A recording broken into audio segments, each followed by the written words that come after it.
Welcome to my presentation on the murder of Les Squizzy Taylor. The presentation will be focused around comparing three newspaper articles that were shortly released after the murder and another newspaper article that was created many years later. Firstly, I'll be exploring how the article and articles at the time of the event portray the offender, victim and police. Shortly after, I'll compare these newspaper articles to one written 24 years after the event. I'll then look at different groups of society that are tarnished by both the articles and the events depicted in the articles. But before all this, I'll give a brief outline of the events that occurred on the 27th of October 1927.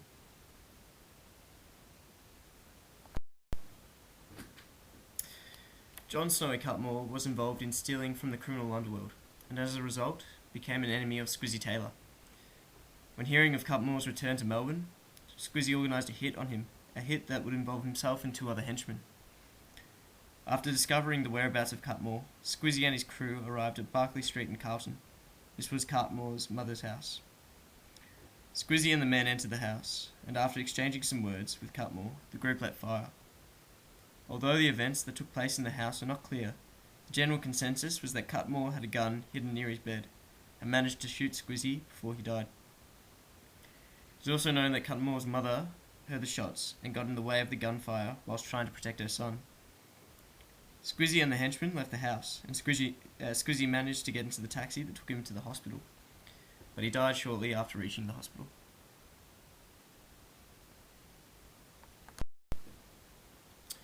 I'll begin by comparing the three articles of the time. What was interesting about the Barrier Minor article, titled Squizzy Taylor, was that it didn't depict Squizzy as the only offender in this event, but also John Cutmore. It does this by identifying Cutmore as an alleged gunman, and before that mentioning Squizzy as a well-known Australian criminal. I thought this article would be a bit more colourful in terms of depicting Squizzy and Cutmore. However, there isn't a really exciting portrayal of these two figures. The article gets straight to the point with the facts.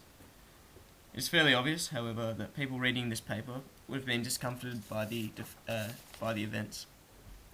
The Riverine Herald article, titled Revolver Fight in Fitzroy, uses a more negative tone when depicting the offender. Again, the consensus of this article is that both Squizzy and Cutmore are the offenders in this case. It introduces Squizzy early in the article as a notorious member of the Melbourne underworld. Makes me think that he was fairly well known, and especially around Melbourne. It also mentions Cutmore's murder trial in which he was found not guilty. Both of these statements show obvious resentment by the author towards Squizzy and Cutmore. The people who would have read it at the time would have definitely had an unfavourable view upon these two characters. Although this article creates more of a personalised view on the offenders, it too, like the Barrier Minor article, doesn't use large amounts of opinionated language. The Recorder article, titled Squizzy Taylor, Killed in a Revolver Duel, is again similar to the other two articles when depicting the offender. Whilst it does mention that Squizzy was well known for his many exploits, and that the event was an aftermath of a vendetta, it describes the death as tragedies, rather than results of the actions of the two gangmen. After reading and comparing these articles, I've come to a couple of potential reasons as to why all three articles don't use excessive negative tones to depict the two offenders. One reason could be that the actions of the two offenders speak louder than words, and that people reading the article would have formed their own negative opinions on the gangmen. Another potential reason could be that the reporters don't want to display these men in a negative light, as they could be targeted by other gang members, and this might explain why there isn't an author found on the article of the newspaper. My last thought on this matter is that the two of the articles, in two of the articles rather, there was mention of a previous gangland vendetta, and perhaps these events are so common that the public are desensitised to it. I found it interesting that the articles are very focused on both Squizzy and Cutmore, but they barely mention the two henchmen. This may be due to the fact that Squizzy and Cutmore, specifically Squizzy, was more well known to the public.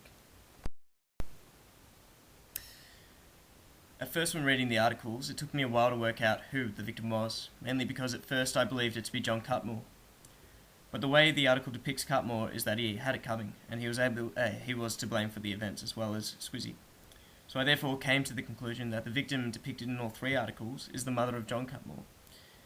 The Barrier Minor article doesn't go over the top when describing Mrs. Cutmore as the victim. It gets straight to the point and mentions the facts. It does it a similar thing when describing the offender, as stated previously.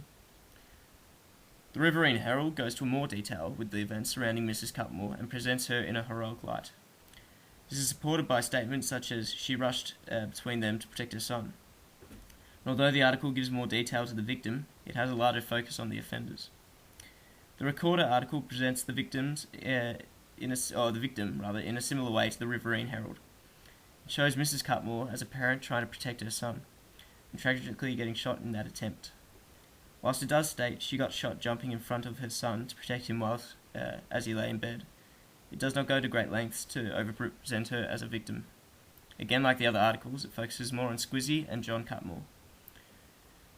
When exploring the victim, a thought occurred to me, and I was thinking that if John Cutmore had not been involved in the gang scene and was an ordinary man, I believe he would have been presented as a victim. But because John was part of the gang scene, he did not get the same treatment. And I must admit that even though he didn't instigate the situation, I still saw him as an offender rather than a victim.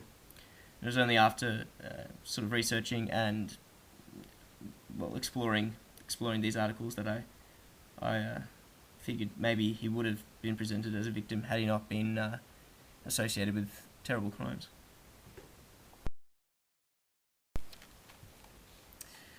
Throughout the three articles, there is very little to no mention of the police involvement, but when it is mentioned, it is consistent. There is no mention of the police in the Barrier Minor article, however, there is in the other two articles.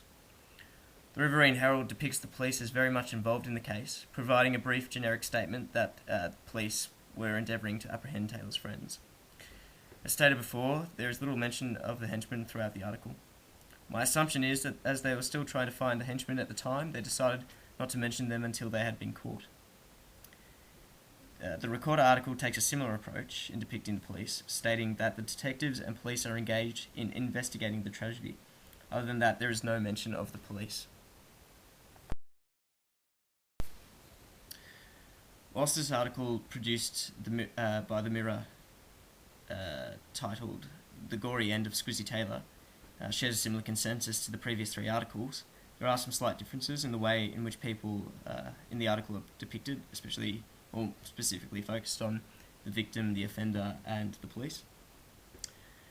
This article seems to approach Squizzy in a more idolised and colourful way, yet still supports that he is the offender in the case. From the start of the article, Squizzy's criminal past is described, mentioning the vendetta he got swept up in and the trials that he had managed to avoid going to prison for. It goes on to say that the public interest was aroused by the boldness of the crook, referencing Squizzy Taylor's authority and swagger in the criminal underworld. The last sentence of the article claims that Squizzy lived dangerously and died fittingly by the bullet, suggesting that it was an inevitable death due to his previous actions. There is very little mention of Mrs. Cutmore. In fact, it only mentions that she heard the shots and was hit by a bullet. This is dissimilar to the two articles of the time that mention her. I believe this may be due to the fact that the article is very focused on Squizzy and his criminal past, and people may not have so many feelings towards Mrs. Cutmore, as this article was produced 24 years later. So 24 years before this article was produced, maybe Mrs. Cutmore would have had more sympathised views and people would have sympathised her more. Similarly, there is little mention of the police, and again, I believe this is because they have little relevance. The author finds it more important to mention Squizzy's criminal past.